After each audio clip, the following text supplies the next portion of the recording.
Ni siapa tak tahu lagi, kita sebenarnya kan dah jual ni guys, gulai lemak pucuk ubi dah.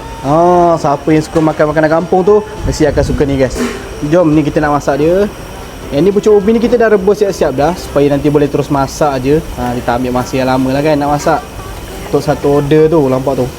Dengan kuah lemak pekat macam tu kan. Kena pula dengan pucuk ubi ni. Ada ikan bilis juga dalam tu. Ada ikan bilis juga.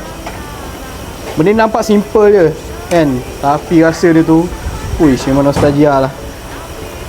So dah siap dah kita punya gulai lemak pucuk ubi ni. Ni banyak juga ni, boleh share dalam 2 ke 3 orang macam tu kan. Okay, so jom kita letak dalam mangkuk.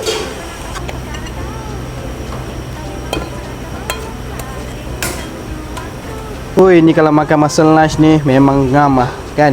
So kalau korang datang kat Stalam, dah cuba lauk kita yang macam-macam tu, jangan lupa add on ni sekali guys, pucuk ubi masak lemak ni. Lagi perfect makanan kampung korang. Okay, let's go.